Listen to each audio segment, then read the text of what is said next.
Hello and welcome to the network service of the NTA. It's a beautiful Monday morning.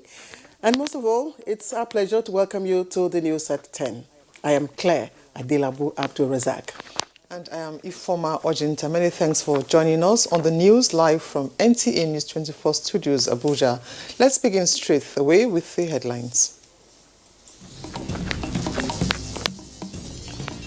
Edo residents jubilate as Governor Godwin Obaseki wins second term in office. We are very happy. We thank Mohamed Buhari for giving free and fair election. We are very happy.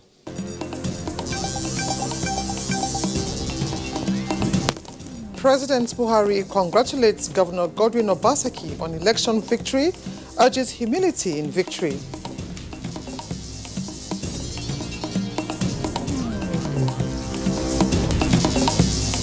NCDC confirms 97 new cases of COVID-19 in 11 states and the FCT.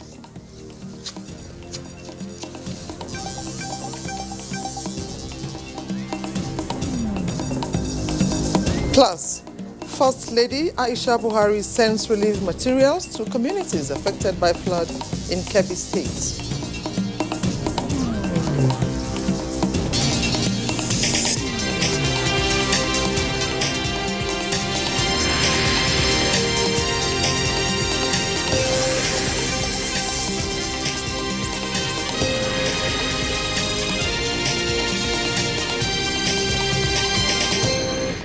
All right, let's begin from the villa where President Muhammadu Buhari has granted audience to his Ghanaian counterpart, Nana Akufo-Addo. State House correspondent Adamu Sambo reports that President Akufo-Addo, who was recently elected chairman of ECOWAS, came to Nigeria on a familiarization visit to the headquarters of the sub-regional organization in Abuja. President Buhari and the Ghanaian leader held talks behind closed doors that lasted about 1 hour, and details of their discussions were not made public. President Nana Akufo-Addo could not say much when confronted by NTA News. As you know, I've just been recently elected chairman of the community, so I'm coming to see the people at the headquarters. But I felt I should come and visit President Buhari for us to talk about matters of mutual concern. So it's an informal visit, and he was good enough to invite me to dinner. So those matters of mutual concern. We'll be talking. The Ghanaian leader, who is seeking second term in office, was elected chairman of ECOWAS at the 57th Extraordinary Summit of the Heads of State and Government held in Niger Republic this month. The incumbent governor of Edo State and candidate of the People's Democratic Party in Saturday's governorship election has been elected for a second term. He polled a total number of 307,955 votes to beat his closest opponent, APC candidate Pastor Osage Ize-Iyamo, who scored 223,619 votes. Ogochukwuka Ona tells us more. Governor Obaseki was declared winner by the returning officer of the election and Vice Chancellor of the Federal University of Petroleum Resources, Efron, Delta State. I, Professor Akpofure Rimruke, hereby certify that I'm the returning officer for Edo State governorship election held on the 19th day of September 2020. That Godwin N. Obaseki of PDP, having certified the requirement of the law in meeting the 25% in two-thirds of the local government area in the state and having a margin of lead higher than the council votes, is hereby declared the winner and returned elected. Signed by my very self. Today, 20 September 2020. The party agents comment. I want to use this opportunity to thank all Edo people and also appreciate INEC for a very peaceful process, as well as the security agencies. In the next couple of days, the party will come out with its position on how we are going to address these anomalies that have betrayed these elections. We are going to appeal to our supporters to be calm and not to subject themselves into unlawful acts. APC is a responsible party and will continue to be peaceful. The number of accredited voters is 557,443. Total valid votes, 537,407. Rejected votes, 12,835, while the total votes cast is 550,242. In Benin, Ogochkuka Ona, NTA News. Meanwhile, Edo residents trooped out to jubilate over the victory of Governor Godwin Obaseki shortly after the Independent National Electoral Commission, INEC, declared him winner of Saturday's election. Ifeoma Okafor captures their moods and now reports. Atmosphere in Auchi, Jatu, Uzare is that of joy and ecstasy as people, mostly youths, took to the streets to celebrate Obaseki's victory.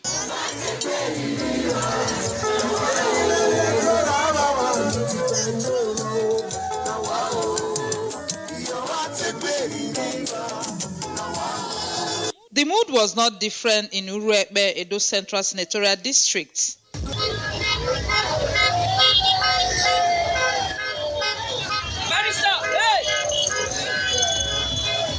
Back in Benin, supporters of PDP trooped out to rejoice with Governor Godwin Obaseki on his re-election.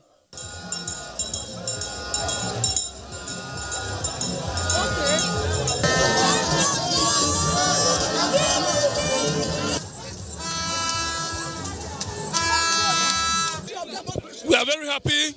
We thank Muhammad Buhari for giving free and fair election. We are very happy.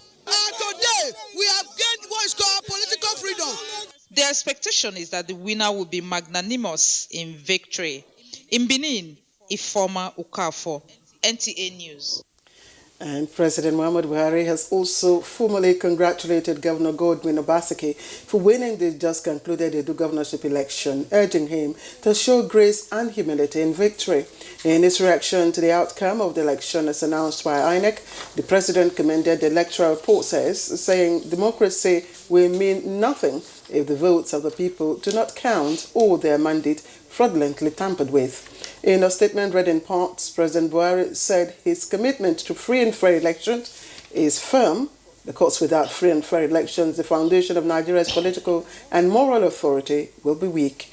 The Nigerian leader commended the people of Edo State, the parties, candidates and security agencies for conducting themselves responsibly.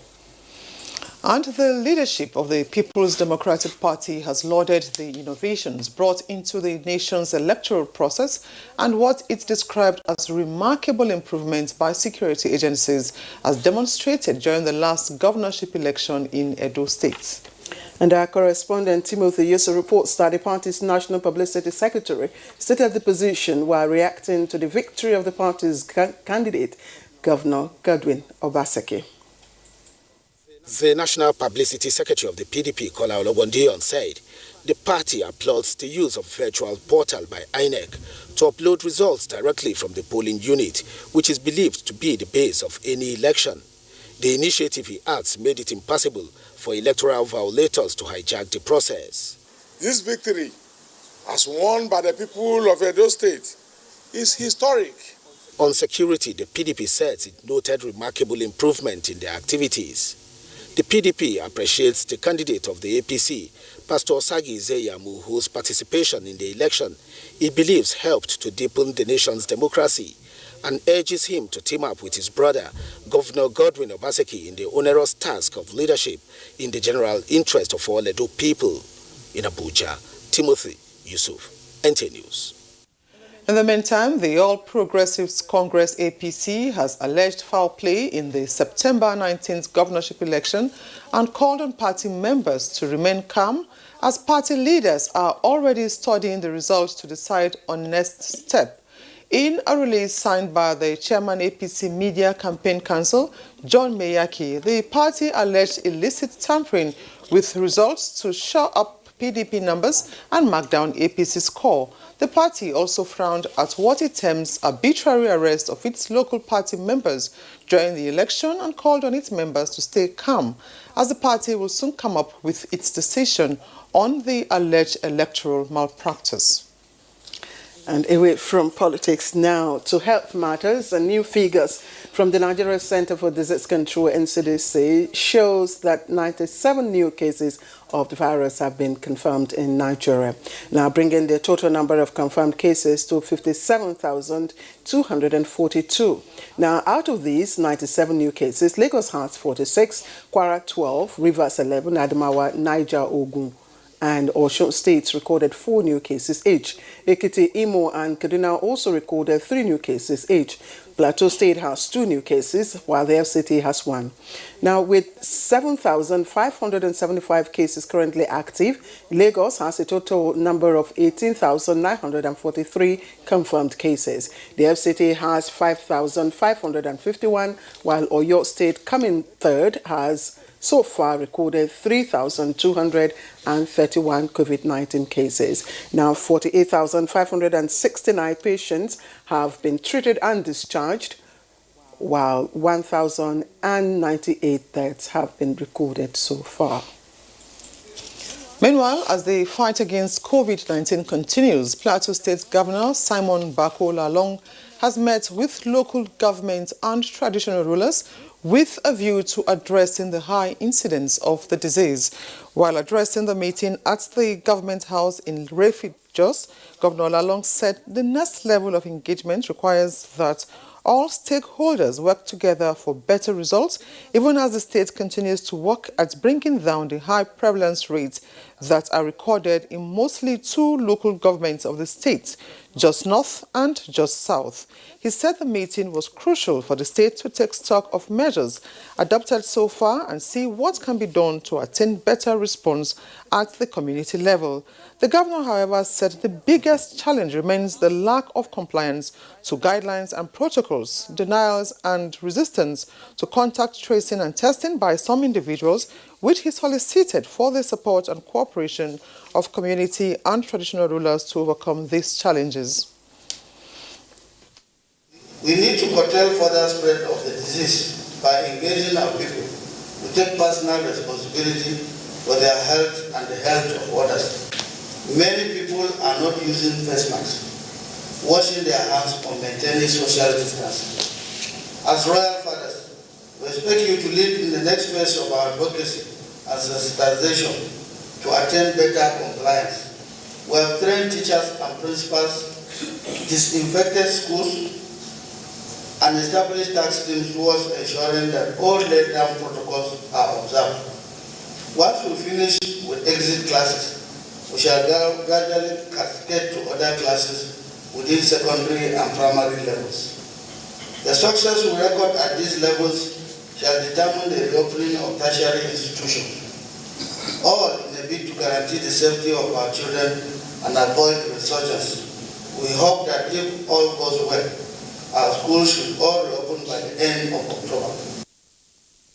Algon Chairman Ezekiel Vulgap, Bongom Jos, Da Jacob Giambuba, and Commissioner for Health, Dr. Nimkong La Ndam, all stress the need for all citizens to support the government in tackling the virus and enhancing public safety.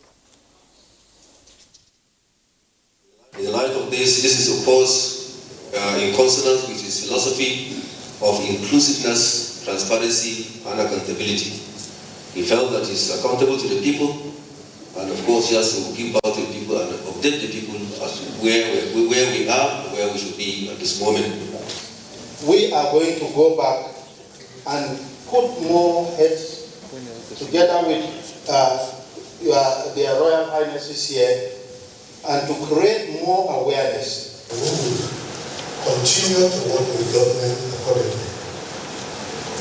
As the Traditional Council, we are impressed with the presentations that we witnessed today, and that is evidence that a lot is going on, and we will continue to go for the betterment of Plateau.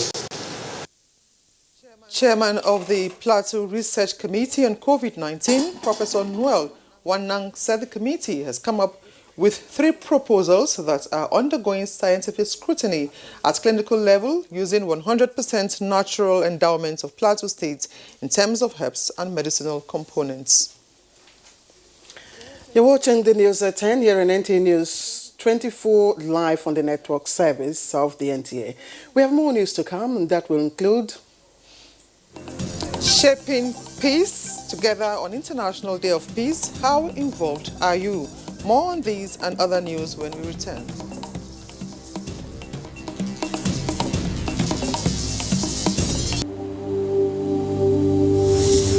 For now, the best and most efficient way to avoid getting infected is through regular hygienic and sanitary practices, as well as social distancing. As individuals, we remain the greatest weapon to fight this pandemic. By washing our hands regularly with clean water and soap, disinfecting frequently used surfaces and areas, coughing into a tissue or elbow, and strictly adhering to infection prevention control measures in health facilities, we can contain this virus.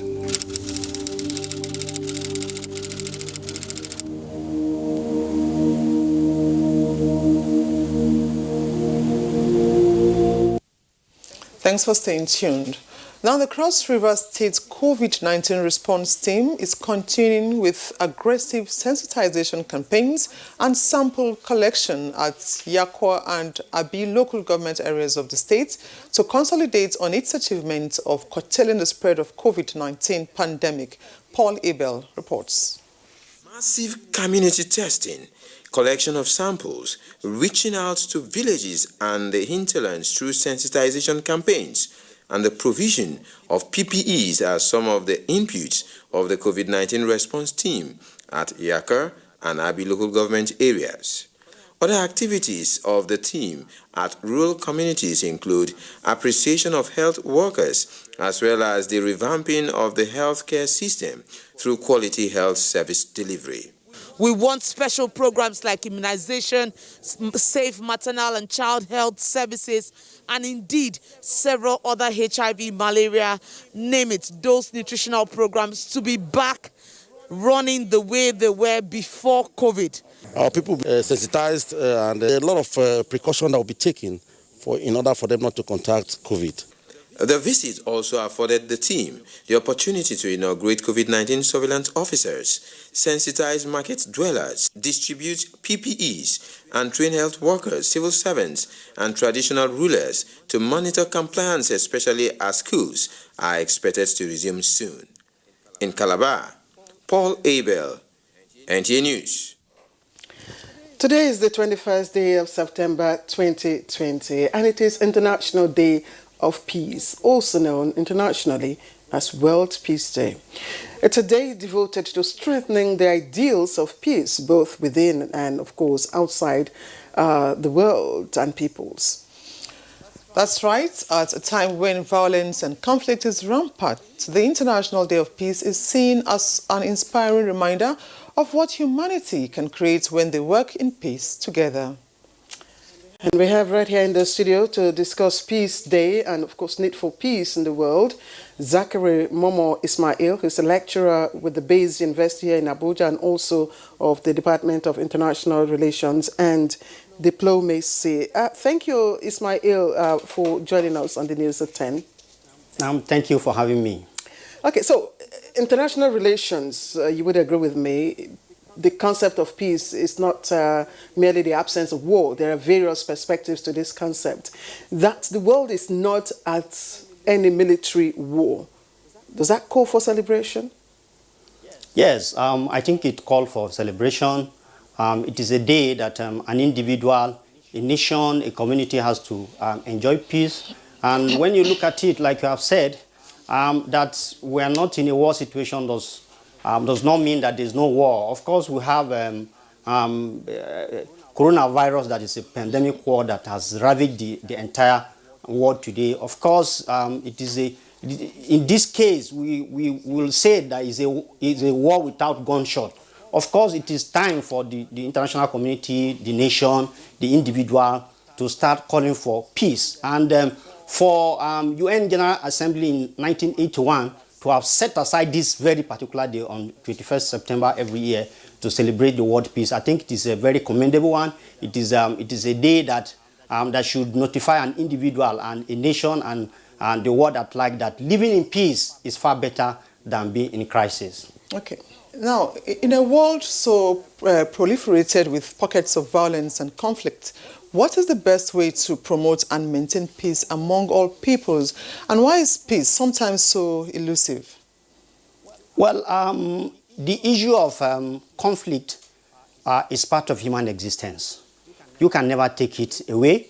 As long as we are an individual from different background, from different orientation, we have different color, different languages, different religion, automatically you expect that there should be conflict. But what is important to avoid conflict completely is not the issue here. What is important is for ability of nations, of an individual, of the international community to maintain this peace. I think the UN General Assembly haven't set aside this day to make it a World Peace Day. I think it's commendable. I think it's something that it is very important that everybody should know, should imbibe it. And living in harmony is far better. Living in a conflict-free situation will enhance development, will enhance mutual cooperation, and will enhance employment, and even international development will be attracted across the globe. So therefore, there is no alternative to peace other than for us to live in, to try to manage the conflict, to manage the differences as a human being, to be able to live in harmony. We'll come to you to tell us how we can manage or, resolve some of these conflicts that the world is, grappling with. But you mentioned United Nations, and we all know that the UN, the fundamental principle upon which the UN and other regional instruments, regional bodies, like the ECOWAS, for instance, were created, was to promote and ensure and sustain peace. How much have, they, ECOWAS, UN, for instance, been able to play this role? Yes, in their own bit, ECOWAS have tried. The UN has also tried. And it's now left for the individual nations to manage the differences that occur between them.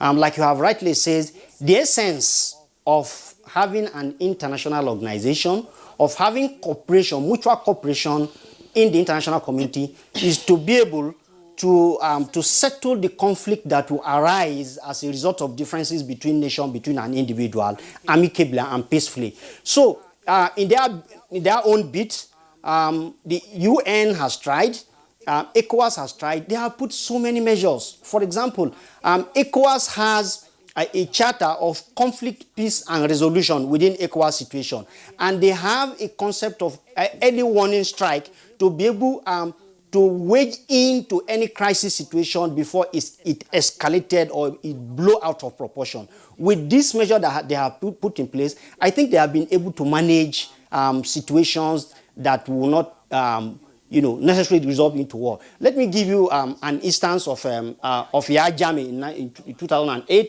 2018, for example, when he lost an election, and after conceding a defeat, he eventually said, no, he's not going to bow out. He's not ready to step down after losing an election. But what did ECOWAS do with their own peace-keeping mission? They sent a delegation to talk to him, to give him a soft landing, and that eventually translated to the peace that we saw in. You don't even have to go far. Mali is is the recent one, but however, no. Mali, you cannot just say we have victory in Mali first. I'm discussing the one that we have achieved a peace. We saw it. What does it mean? We saw back Laurent Gbagbo of Côte d'Ivoire when he refused to concede a defeat, and they were not able to manage that situation. It blown into a full crisis. Hundreds of thousands of lives went for nothing. But that of Mali, ECOWAS was able to manage it amicably, and eventually they gave him asylum, and he stepped down peacefully, and we saw peace there. Why I said we cannot mention that of Mali is because Mali is still ongoing. Mali is still on the negotiation. As we speak, military has still there. So why do we use that as? I know my colleague has a question for you, but it's still part of the process. trying to ensure that there's a peaceful resolution of issues, so that they don't snowball into full-scale war. Ifeoma, you've got the next question. Okay, just tell us, what can we as individuals, do on our own part to make the world a more peaceful and also help promote peace in our societies? Thank you very much. It is an individual issue. It is a community issue. It's a nation issue. And it is a global issue. Coming back to your question, it is left for myself and you to resolve to amicably live in peace with yourself, with your family, with your neighbor, with your community, in the nation where we have multiple diversities in terms of culture, in terms of religion, in terms of ideological differences, to manage this so that it will not go out of proportion, it will not go out of hand. So it is a day that all of us has to resolve, not only at the international community or at the international society, we have to resolve to live peacefully with that of your neighbor that you always feel he or she causes trouble for you. So it is a day that we should be merry-make with ourselves, with our family, with our individual. Can somebody, and from individual level, can somebody just resolve and say, well, that person that we have not been talking for a while, I want to make peace with him. It all starts from us, please. Okay. Thank you very much, Zachary Momo Ismail, lecturer at BEAS University Abuja. We appreciate you for your contributions on the news at 10 this morning. Thank you for having me. All right, now, experts suggest entrepreneurship as a viable option of addressing unemployment in the country. Details on Business News with Comfort Amadou.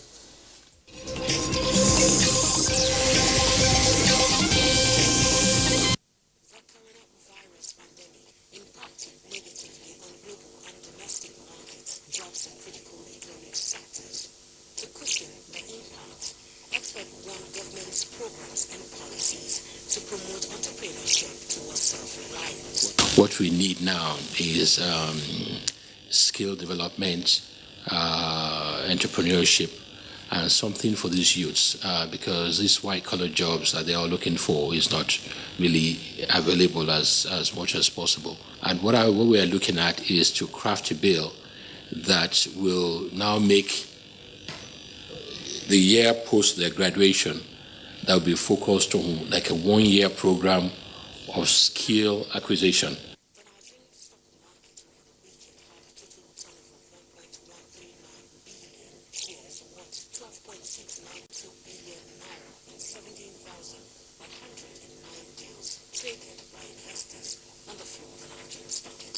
These gains have not been enough to obliterate the losses we had on Tuesday, Wednesday, and Thursday. So, as it were, the bears, had an upper hand. The week on week, we are recording a drop of about 0.08% in the all-share index. That should be expected.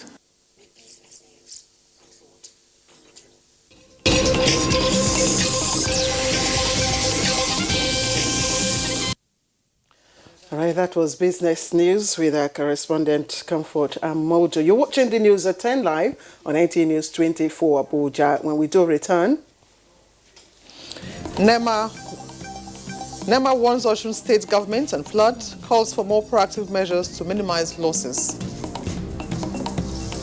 At state level, local government level, community level, and in fact, even international. All hands must be on deck. There is a lot of fake news and report circulating, especially on social media, on the coronavirus. Do not believe or partake in the spread of these fake reports. If it is not on the official website or news from the Nigeria.